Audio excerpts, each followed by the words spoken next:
All right, here we are again with the Gospel of Thomas by Thomas O. Lambden. Yes, last time we got to 29, now we're at 30, and got interrupted last time. I got about an hour right now. I just wasted a half hour. I went over a few of these, and then I trailed off. I didn't like going off the point, so I'm just starting over again. All right, we'll go with 30. Starting out at 30, Yeshua said, "Where there are three gods, they are gods. Where there are two or one, I am with him." Still don't understand that.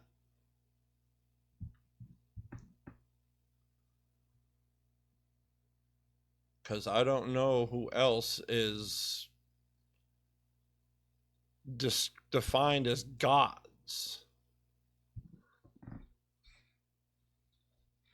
Like, there is only one singularity.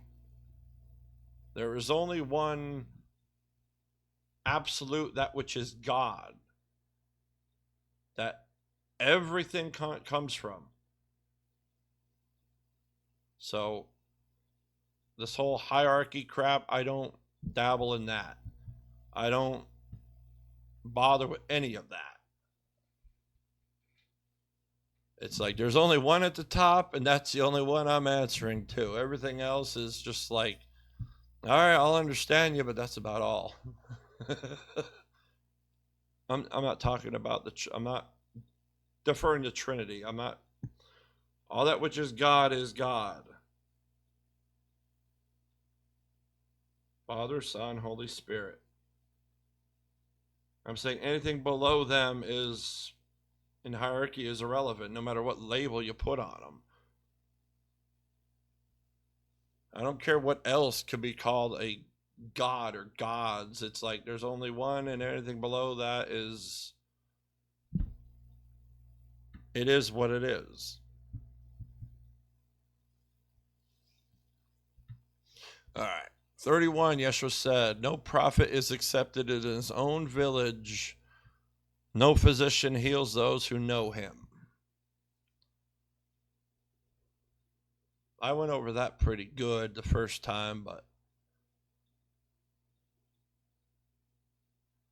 I'm not going to edit and chop up video or recordings or whatnot. I'm not going to do that. I just want to, unless I really go off, just go off the point, then maybe. But if it's, if I've already been recording for like 2 hours and then, I go off target, I go off the point too far, then I'll edit it. But otherwise, no.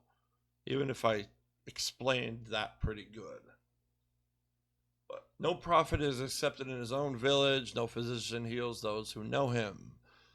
Basically, ignorance.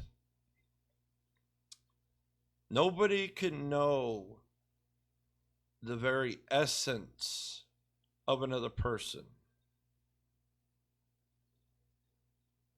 Nobody can ever know that which is nobody can ever know what's going on within that which is within a person. Therefore, everything that is known about the person is within ignorance. The person could be projecting, falsely of themselves. That's ignorant of the self. Or the receiver could be saying something and, misinterpreting something. Then they're, it's a misunderstanding. You can hear you can hear your best friend say something really great, but if you have a false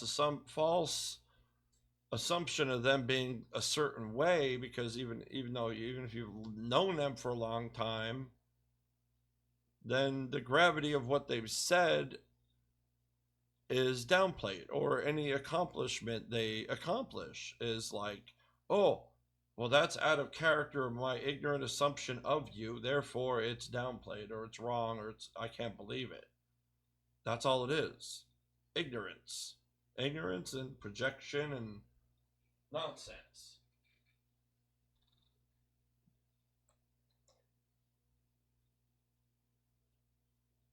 Nothing, the core of it is nothing external can dictate that which is within another person.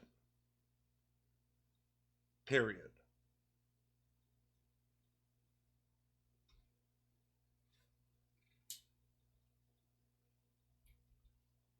So to have the assumption of that, you will never accept the other person. And if anything extraordinary was to be, hypothetically speaking, influenced through them from something beyond, it would be even more of an impossibility because of the ignorance. It's like, oh, I know this person, they can't do that. And yet the essence of a person you don't know. Anybody could change at a flip of a switch to be aligned more to the presence of life than the absence of it, or the ignorance of either. Somebody could wake up tomorrow and simply decide within themselves, me, myself, I am going to be a better person, and project that. Anybody could decide at the drop of a dime, just like that, could decide that. And even if their whole life was filled with the opposite, the other people will be too ignorant to be aware of that or to accept it. It'll look abnormal, it'll look wrong, it'll be received wrong, there'll be denial, there'll be everything. And yet, how could anybody dictate what goes on within a person? Doesn't matter if it's one day one thing and an opposite the next.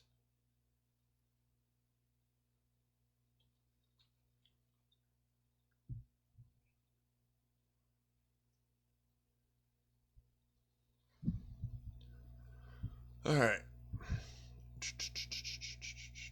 32. Yeshua said, a city being built on a high mountain and fortified cannot fall, nor can it be hidden.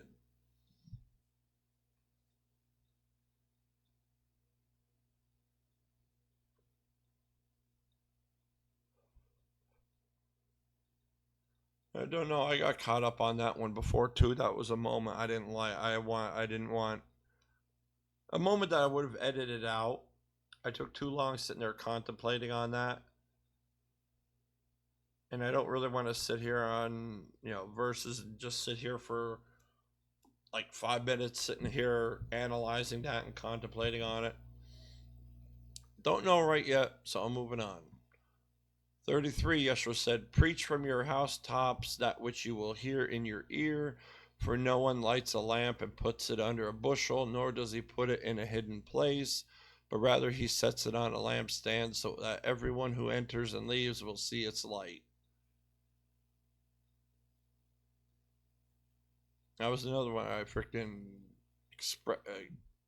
expressed on that was really good. But again, I don't want to edit. Primarily, I don't want to edit or anything. I just want to leave everything as it is. Just let the moments be the moments, and that's it. Meaning there's nothing around me. I'm not reading anything else, not doing anything else but reading what's on the screen. And I read this once, months ago, and that was it.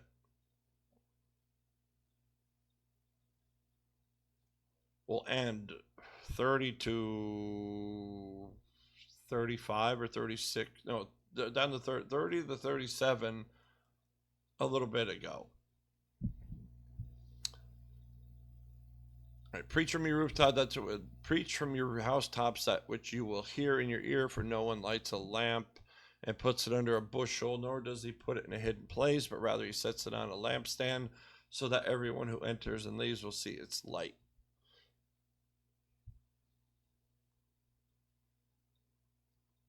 The light is the very flow of life itself, the very presence of life.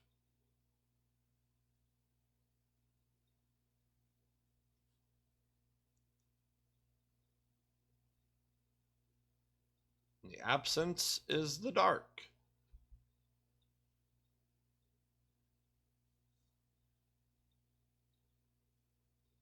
So it's like you share good things, it lights everything up.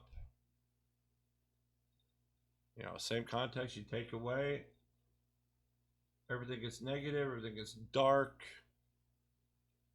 You know, same thing. Extinguishes light.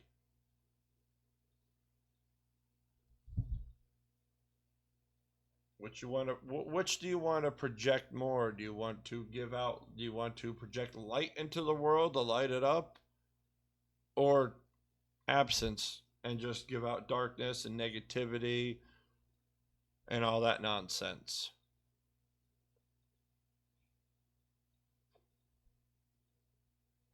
It's funny too, because presence, you literally get the urge to literally physically climb on your roof and scream.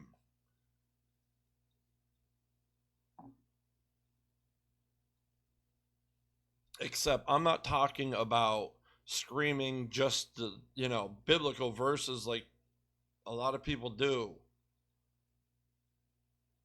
It's the very flow of life.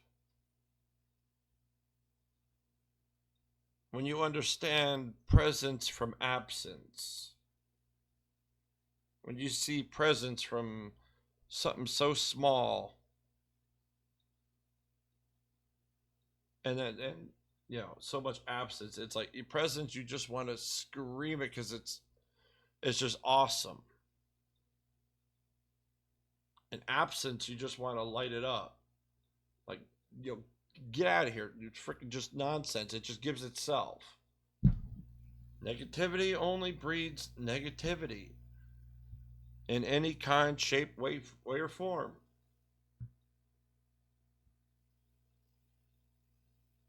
You hurt somebody, that's what continues. The hurt, the negative, the absence. That's what continues. And that always has an end too. Whereas presence continues even more than its absence. If you influence somebody positively and you light them up, that expands outward towards others far, far infinitely more than the negativity or absence of life ever could.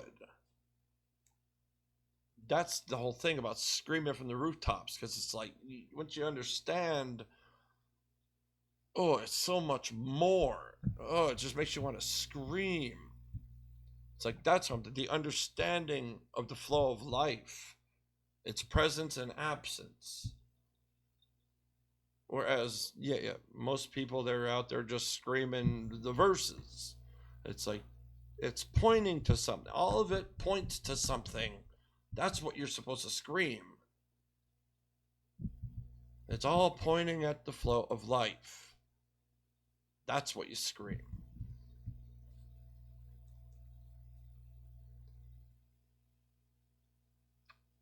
You scream, here, it's right here. Take a look. It's right here in my hand. Take it. Like, here. Like, don't take my hand. The understanding here, like, it's like a tool. You hand somebody something, here, use it. You're not seeing the sky clearly. Here, take the glasses and look up. It's like the glasses are their own thing. They're not mine. Just take them and look. You'll see clearer.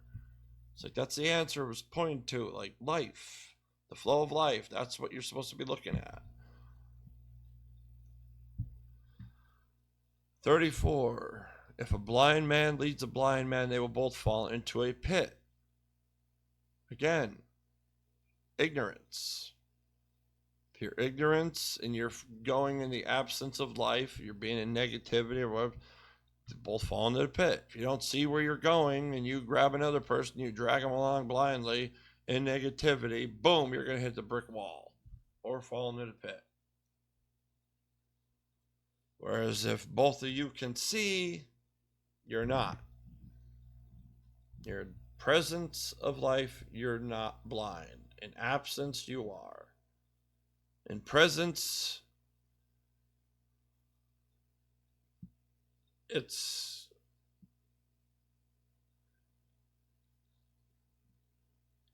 see, people say, oh, that's life. It's like the flow of life isn't always hunky-dory and glorious, but it's honest. That's the thing. It's the honest flow of life, even if it's gory or you don't like it or negative or physical reality. People pass away. That's if it's not outside influence, that's simply the flow of life. And the ignorance of it is blind leading the blind. 35, Yeshua said, it is not possible for anyone to enter the house of a strong man and take it by force unless he binds his hands. Then he will be able to ransack his house.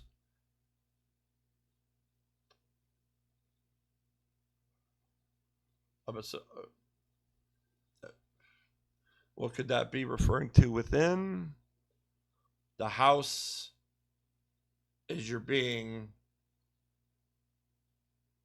and the contents within are that which matters most.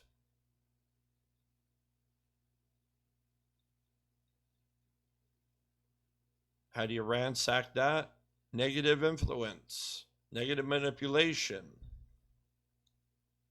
Suddenly, all that which matters most in the house isn't good anymore. It's manipulated and in absence, and it's bad things. All the good things were ransacked. They were replaced with bad.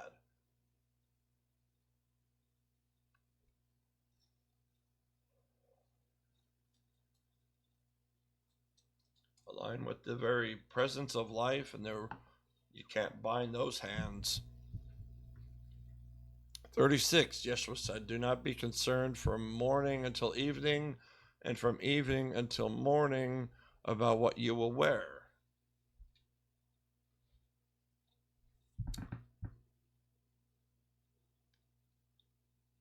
As far as wearing things, hold on. It's basically saying dress for physical functions, not for presentation. Life is supposed to be the thing presented, not flashiness.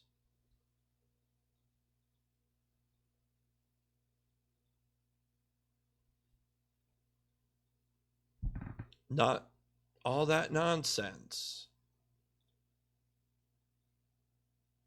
Life is supposed to be the thing presented. It's like, what are you presenting, though? You got to be all flashy. It's like, what are you doing? Like, what, you just want external approval? Be right by that which is within first. And aligned to life, and everything that expresses is from life. What does anything else dictate over that? Like, if it's cold out, dress in something warm, not dress in something warm just to stand out, just to be fancy. And it's like, Just wear what is needed for what is needed, and that's it. Don't worry about impressing anybody, making a statement, or nothing. Just be in the presence of life. That's it. Not in the presence of attention, or to get attention or approval and all that. Like, to name something further, the approval of life is a lot more important than approval of anyone else in ignorance.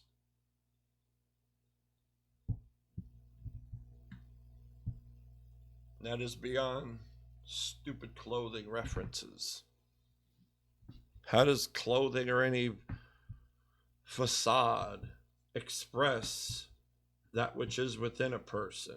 The only thing it expresses is your ignorance of it. Truly knowing that which is within is not something you can dress up and showboat. It's either expression of life or its absence. And that's it. And then ignorance is the key. Whether you're ignorant of it or not, one way or the other.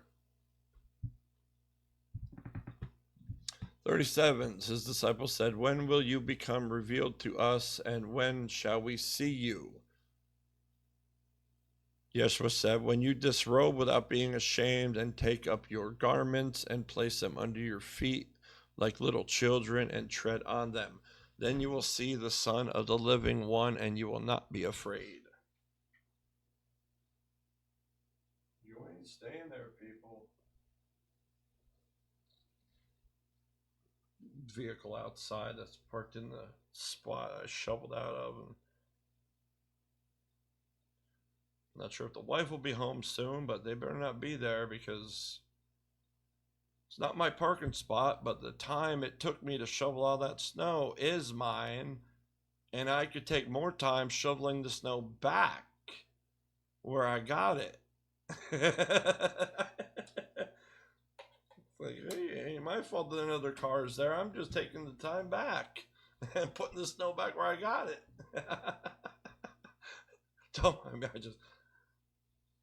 That's literally just a playful, funny way to put it, instead of getting angry and being negative about it. Just be playfully joking about it, but I'm not joking too. I'm also being serious. It's like, if you're going to be that inconsiderate, well, then you're going to get my time returned. All right. When you disrobe without being ashamed, that is simply being completely honest within oneself, with oneself. Meaning, no skeletons in the closet, or they're open they're open in honesty, not for anybody else, okay? Those skeletons in your closet are for you, yourself, to take care of and be honest with yourself about them.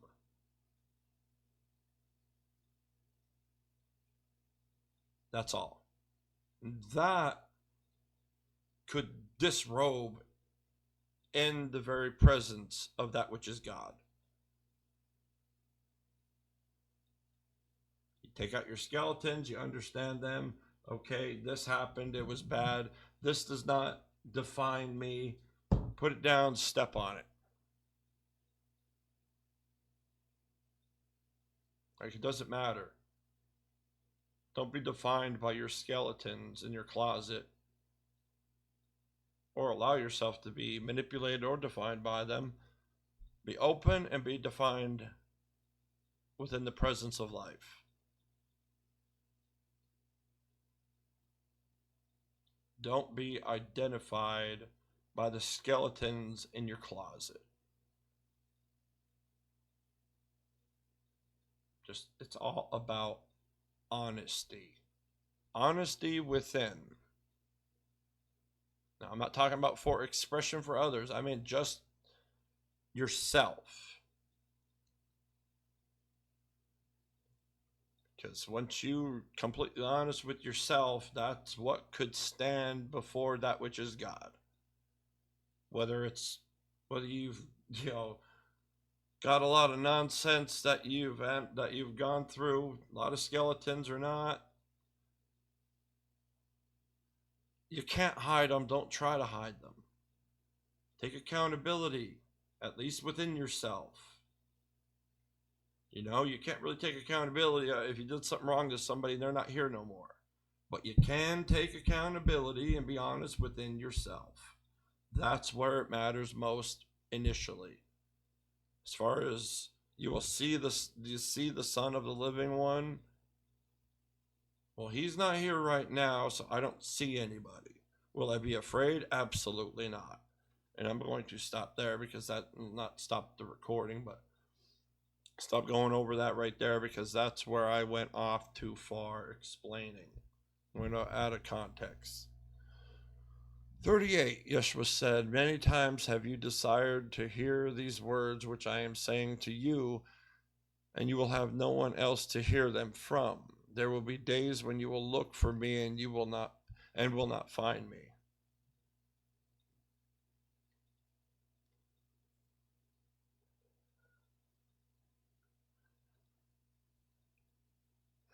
How do I read that? What is that saying? Yeah, basically, what is that saying?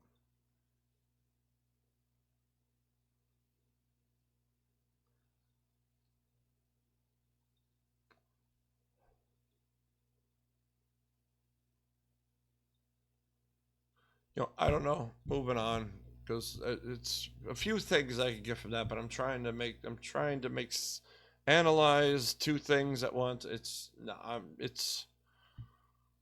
I'm moving on. 39, Yeshua said, "The Pharisees and the scribes have taken the keys of knowledge, gnosis, and hidden them. They themselves have not entered, nor have they allowed to enter those who wish to. You, however, be as wise as serpents and as innocent as doves." Why is this? I'm going to go with the end real quick. Why is this serpents? Meaning, be knowledgeful of the absence of life, the negativity, the bad things, any which way you want to name it. Negativity, bad, absence, all of it goes all right down to being for life or against it, in its presence or in its absence. The serpents, that's the negativity, that's the absence. You got to be wise of that. Ignorance is always wrong. Not innocence, but ignorance. And is innocent as doves, because the flow of life is innocent.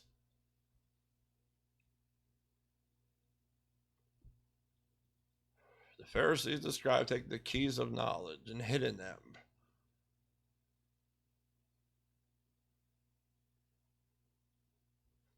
Well, they don't know the answers. They don't know. See, they're still ignorant. Oh, they say they themselves have not entered. They see that again. Yeah, that's ignorance. They have the information to basically analyze and understand that which is life that comes from that which is God. They have the information, but they don't understand it themselves, nor do they let anyone else understand it. And to add to it, they manipulate it and have it serve themselves. They are having the absence of life and the ignorance of it serve themselves.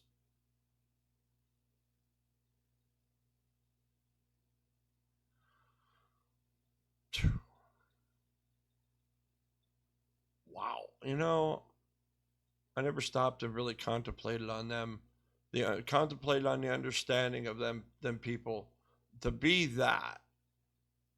in that position, not to learn what you have access to, nor share it. To imagine how screwed you really would be. Oh, man. No, thank you. No. It's like, it doesn't matter what you get from doing that. Even in the moment, it's less than even being in poverty, in physical poverty, but being in the presence of life. That's what nobody gets. The presence of life is more than any tangible reward or comparison. There's no amount of money, fame, or anything you could ever have that could compare. Nothing. So to have access to that and still deny yourself and then abuse it and not let anybody else, oh man. You are screwed with a capital Superman S.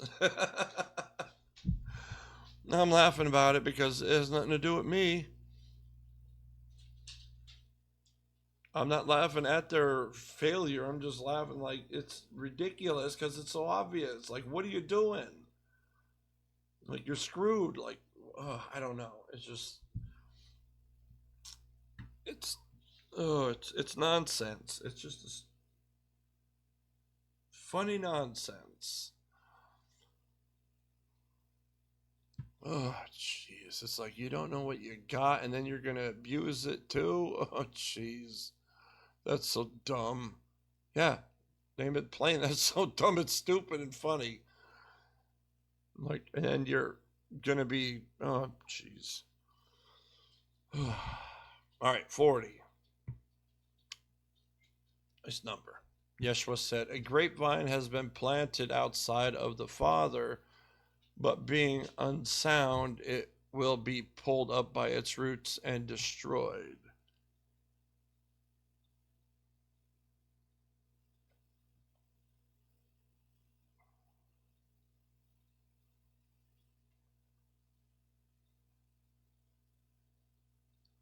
That's pretty, what's the go on that? That's pretty self-explanatory. Something planted outside the presence of life.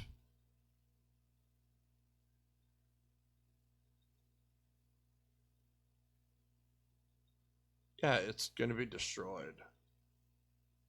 I mean, to put that all the way to the presence of God,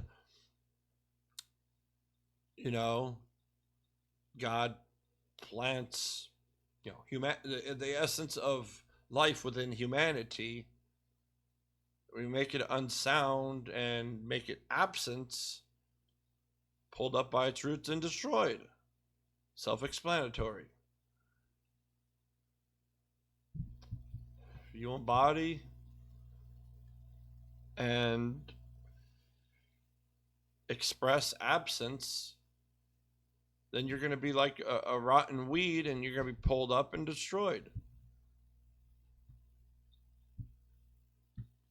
41, Yeshua said, whoever has something in his hand will receive more, and whoever has nothing will be deprived of even the little he has.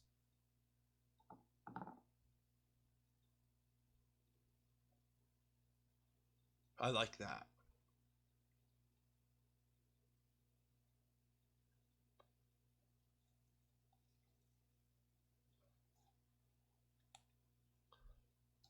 I read that as the flow of life in the very moment, excuse me,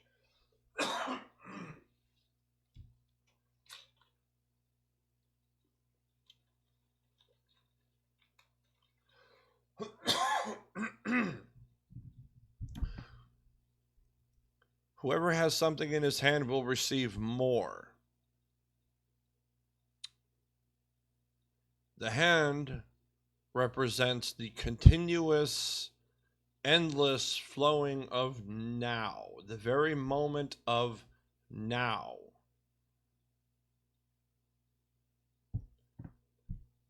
To continue to prosper in the now, you have to have something to go forward and flow with now.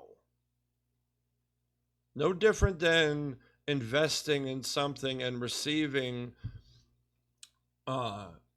interests later on. It's like you deposit it now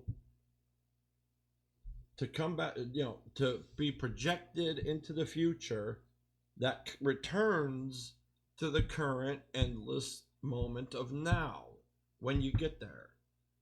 It flows forward and it flows back. That is the flow of life. So if you start out with something in your hand, it will only grow. But if you have nothing in your hand, nothing will grow. And if you don't grow, you will wither. Therefore, be deprived. Get it? That's what I love about it. Like, you don't just, I don't know how, and I've never heard people teaching it this way. It's just like, once it becomes obvious, it's just, once you look at it as like something, like it's pointing at something where it, instead of trying to just dissect it, and it's like, what is it pointing towards? What is it meaning? What is it referring to? That's where it's so much fun. It's like, I don't hear people putting it this way. It's like they just describe it, explain it a little bit in the surface, and then that's it. 42, Yeshua said, become passers-by. Don't, meaning go out and spread life. Spread the presence of life. Don't stay in one place, but go out and spread the seeds of life everywhere. Be a passerby. Almost like a nomad. Be a nomad for Yeshua. That's cool. See, you gotta be so uptight and, uptight religious, like a lot of people are. It's innocent, honest fun, yeah. Nomad for Yeshua. That's funny and it's honest. What's a nomad? A passerby. You don't stay in one place. That's same thing. That's what makes it funny. I ain't gonna be uptight about it. Oh, you're talking about being a biker for Yeshua. Making a funny similarity. Same example. Passerby, nomad, same thing. 43, his disciples said to him, Who are you that you should say these things to us? Yeshua said to them, You do not realize who I am from. You do not realize who I am from what I say to you, but you have become like the Jews, for they either love the tree and hate its fruit, or love the fruit and hate the tree.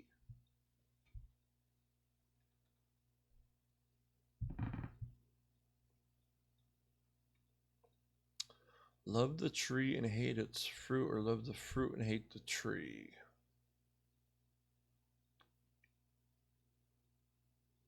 It's always ignorance.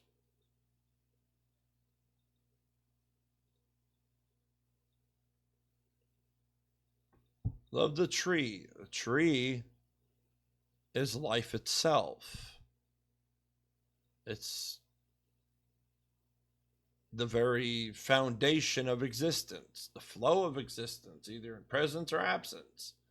People call the people you refer to a tree, the tree of life. Same analogy. What flows from and through, in and out of everything, is the singularity that is life. And life it can't come from nothing, and it is created and expressed from that which is God. So how could you hate the fruit that life gives? Because it makes people aware of their absence, of the skeletons in their closet. And instead of hating the skeletons and learning from them, they hate the fruit that makes them visible to the person. They show your own illusions that you put on yourself to make things acceptable for yourself. Not honest, not true, just acceptable illusions.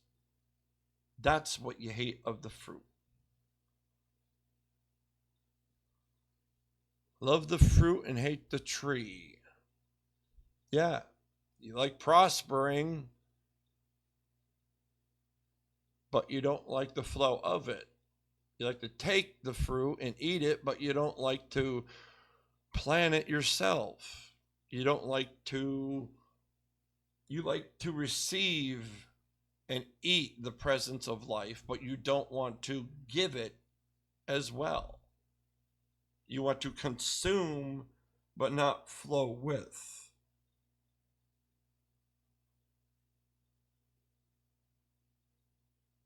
It's like eating all the fruit of the tree and never planting more. Eventually there's going to be no fruit to eat. Hence absence. You dig? 44, Yeshua said, whoever blasphemes against the Father will be forgiven, and whoever blasphemes against the Son will be forgiven, but whoever blasphemes against the Holy Spirit will not be forgiven either on earth or in heaven. Okay, this one, I got to be crystal clear on this. I am not renaming it.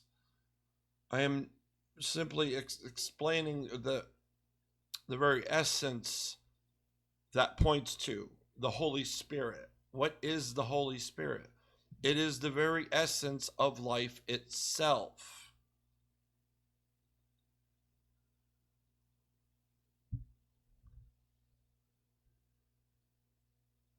So to blaspheme or condemn the very essence that allows all things to exist? Yeah, that's no. The very expression from that which is God.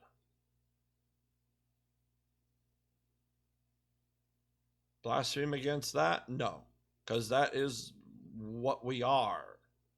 Like, that is what makes all things be. I mean, that's basically going against all of existence.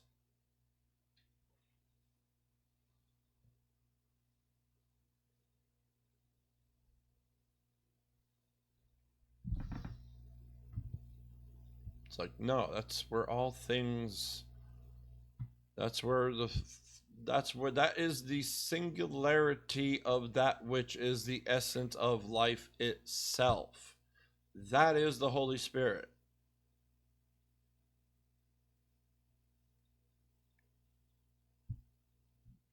"45. Yeshua said, grapes are not harvested from thorns, nor are figs gathered from thistles, for they do not produce fruit. A good man brings forth good from his storehouse.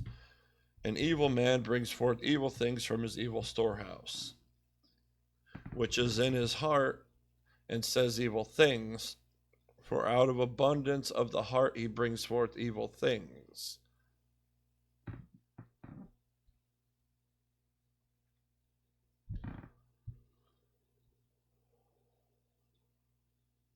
Again, presence and absence of life.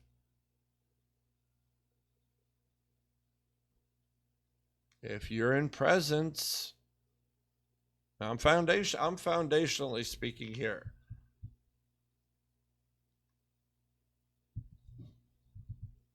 You know, a good man is described as somebody aligned more to life.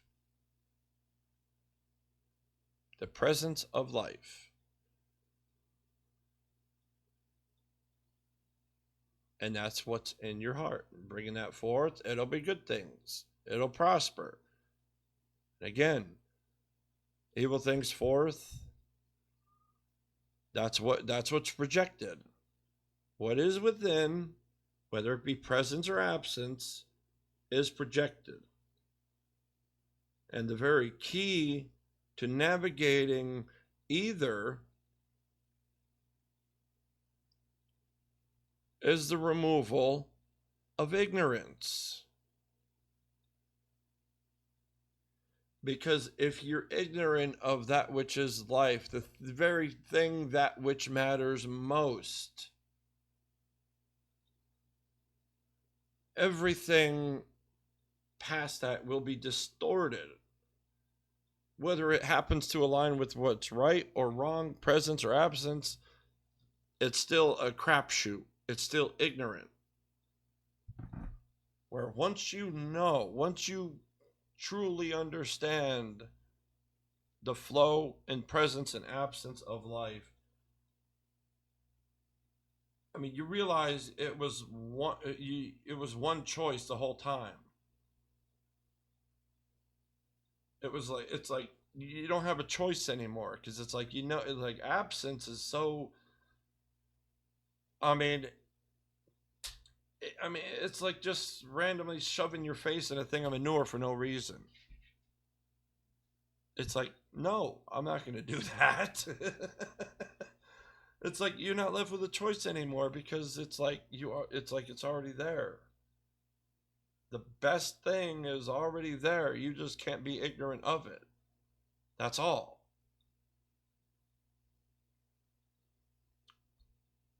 It's like just always pick the presence.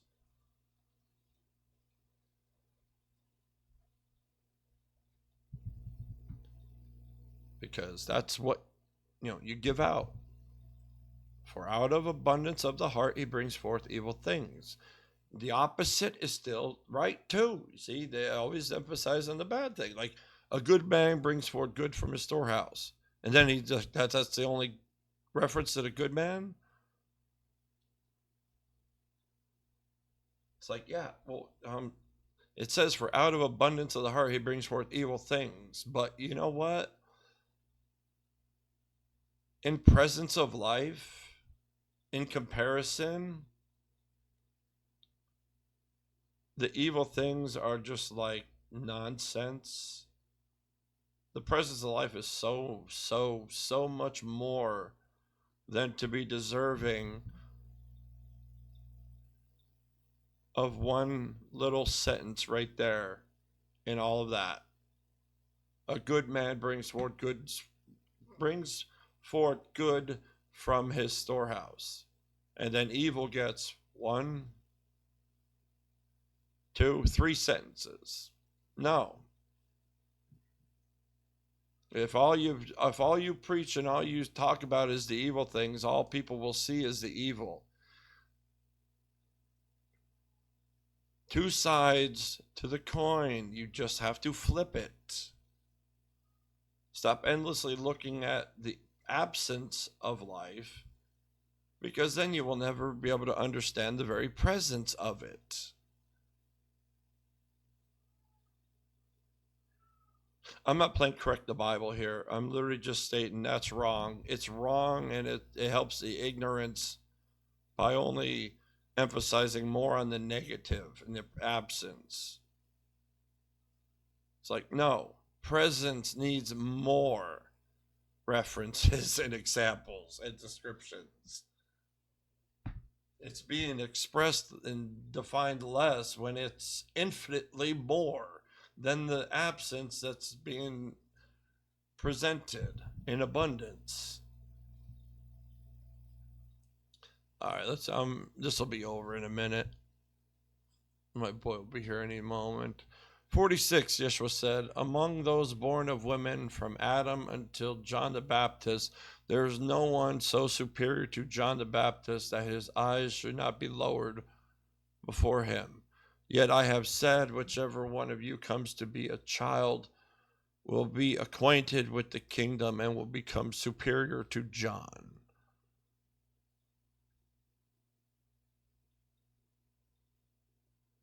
Nope, I'm not even going there. I'm going to leave that where it is, because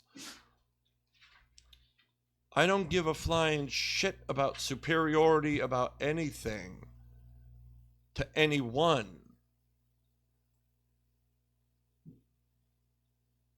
I don't care to be superior and even, to even analyze it like that, like superior, like, I don't want to become superior to fucking anybody. I just want to be in the presence of life. That's it. Harmony and presence of life, period. And all that which that entails. That is all I myself want. So I can care less to bother with anything with hierarchy and nonsense.